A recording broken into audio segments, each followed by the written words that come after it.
Hi everyone, I'm Ken, the Chief Marketing Officer of Kingsgate International School. How are you doing today? I hope that wherever you may be around the world, that you and your family are keeping yourself safe from the pandemic. 2020-2021. What a year it has been for all of us around the world. The Covid-19 pandemic has touched us all in ways that we couldn't have imagined. Lives and livelihoods were affected all over the world. And just like everybody else, it has also left an indelible mark on the education industry. From keeping our students safe in the classrooms to making sure they're also learning in the virtual rooms, the race was on for every school to transform themselves overnight to cope with the after effects of the pandemic. Students and parents may have learned by now what virtual and online learning is all about in the new normal world. But what lessons have the schools learned? Today, we're going to dive deep into that with our very own education experts, Greg and Shanna Parry. Enjoy.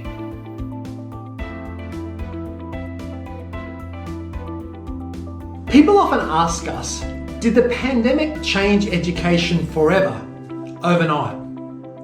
Well, I guess our common response is not really. To be honest, education was already on a similar track. It's just that overnight someone flicked a switch and sped it up really quickly.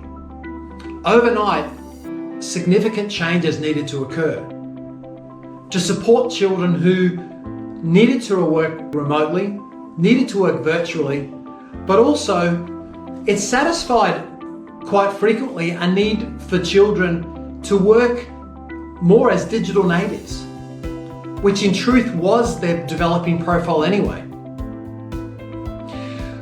We were required though to reach children in a different way. We were no longer face to face, so we had to use digital technologies to reach out and connect with children in different ways, in more authentic ways. It was a focus not just on academics, but on mindfulness and our ability to connect with children who were frustrated and not able to connect face to face with their peers and teachers. We had to focus on their whole holistic development as well as the academics as well, in a unique and different environment. As I said, in many ways it accelerated some of the plans that were already in motion. There were already changes afoot to make sure we were using technology in classrooms in a more meaningful way anyway. And some schools were ready, but some schools were not. And certainly schools, teachers, parents, and students were tested in many different ways. It identified in many ways a huge gap that existed for some children and some teachers in a modern education field. Did the pandemic change education forever? We don't believe so. We believe it just sped up some changes that were already afoot.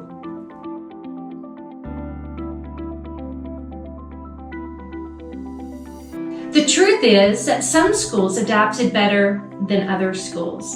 So let's talk about those schools who did it really, really well. The first thing they did was they prioritized mindfulness. It's really important for schools to remember during these times, you have to balance work output with well-being, and not just for students, but for teachers also, including the school leaders. It was also important that we encouraged everyone to experiment and take calculated risks. It was an opportunity to learn new things and to learn new ways to do old things. So embracing the change and really making the most of the opportunities that were in front of us was key for a lot of focus on well-being and continuing to push ourselves and try new things. It was also a time for teachers and school leaders to reflect on the practices in the schools. Obviously, moving to online education, there was a huge focus on technology, obviously. But there were so many free resources coming in from educational companies. it was important that school leaders screen those resources to make sure that they were actually worthy of being a part of their students' lives, that those programs were actually driving instruction forward. So school leaders were doing that first level of filtering for those resources and then passing them along to teachers and giving teachers the opportunity to figure out what worked in their classrooms. Like I said, there were so many free resources, but we know using technology for the sake of using technology isn't what it's about, even with online learning. This wasn't an opportunity for schools and teachers just to throw up a PowerPoint on the screen and, play a couple of videos. There had to be some real interaction with the programs, and thankfully there were a lot of good ones out there, but it was up to the school to do the screening.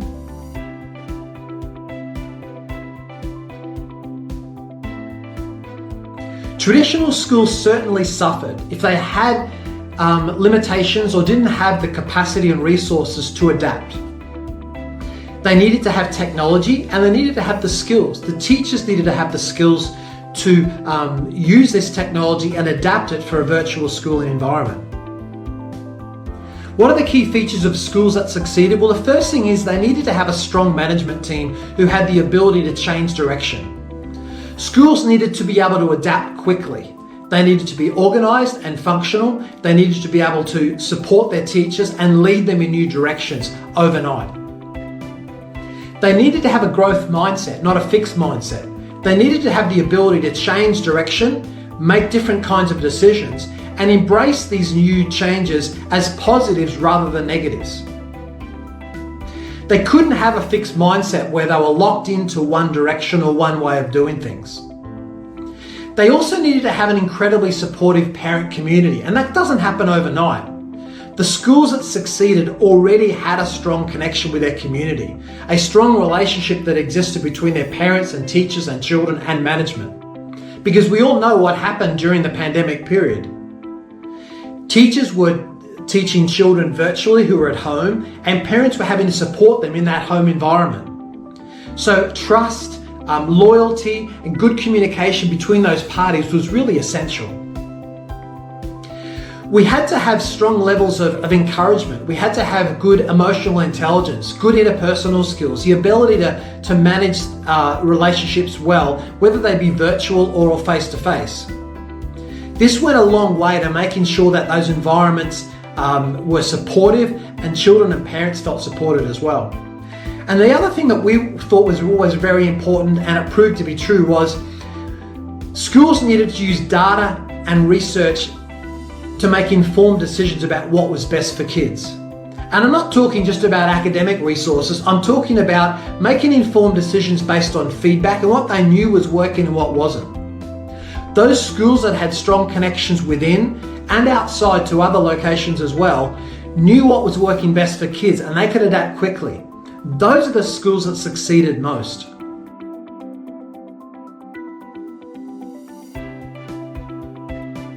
Well, it looks a lot like good face-to-face teaching. Teachers needed to focus on engagement, just like they always do. Those real-world, meaningful, authentic connections are key to good instruction. Feedback was also very important during online learning, just like it is in face-to-face learning. Feedback needs to be timely and specific. Students need to know what they're doing really, really well and what they need to continue to focus and learn and grow with. It's important when teachers are giving feedback online that they carve out time to give that specific feedback to students, and they give that one-on-one feedback. Not all feedback needs to be given in front of the whole class. So creating those opportunities in online learning is very, very important. Also, relationships. Just because learning was distant didn't mean that relationships were. So relationships continue to be an important focus for teachers and their students. It was also important that the lessons were organized, that there was a very clear sense of focus and clarity in the lessons, especially being online, and they're having an opportunity to be so many distractions for students. It was very important that the lesson stayed very focused and there was a clear stream ahead, from introducing a topic to checks for understanding to giving feedback and allowing opportunities for students to master the focused lesson. Data was also important, as it is in face-to-face classes. It's important that teachers and schools use data to drive instruction. If a student is struggling with a concept or idea, it's important that we provide remediation or reteach or we review. And for those students who are mastering a concept, it's important that we continue to move their instruction forward also. These are important things that schools and teachers do every single day. And going online with learning did not change that. Collaboration, also very important. As schools, we talk about the importance of students working together, collaborating. We talk about leaders coming into a room, not with answers already, but with questions, and they build on one another's ideas. None of us is as smart as all of us, so collaboration continued to stay an important focus and key element to online teaching as well. So what does good online teaching look like? A lot like it looked face-to-face. Of course, there were some changes in how things were done and making sure that there were perfect opportunities to create that time for specific feedback and to give feedback on the data and let students be able to set short-term and long-term goals with teachers. So the opportunities looked different, but those key values of good teaching were the same.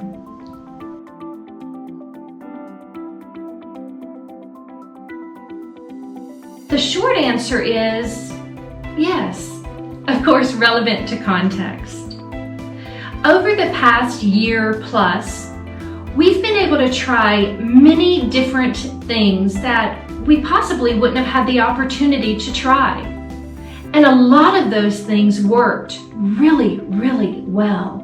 And those are the things that we need to reflect on as school communities and keep those in our schools because they worked.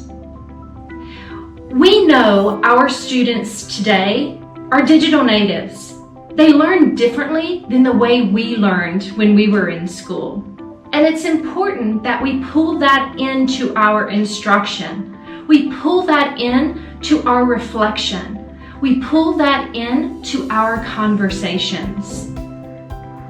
If we go back to where we were 2 years ago and we haven't learned anything about new approaches to education, new research about what works best and why, and bringing in new technology into schools, then we've wasted a lot of time. Throughout this pandemic, good schools have been having those conversations behind the scenes. Hey, what's working here? What do we want to keep? What do we want to keep growing? And what do we want to keep moving forward?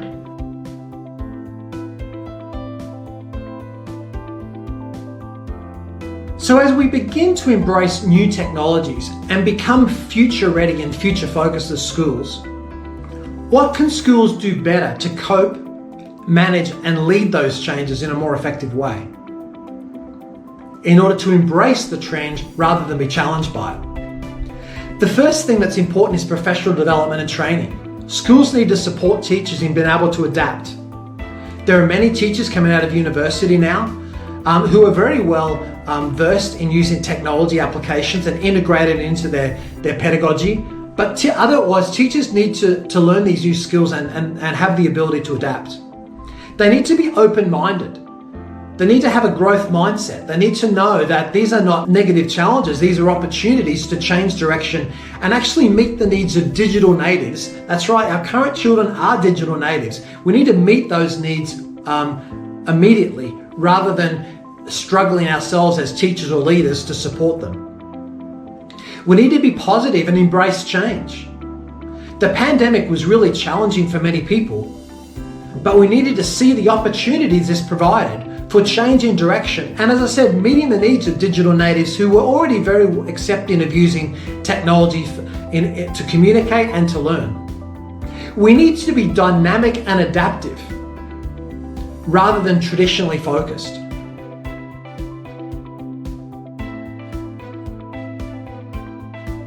What Kingsgate has done very well during the pandemic is that we very much allowed teachers to make good decisions about what was best for their children. Different age groups, different subjects, different contexts require different kinds of management. And when teachers are empowered to make good decisions about how children learn best, that's when things are different.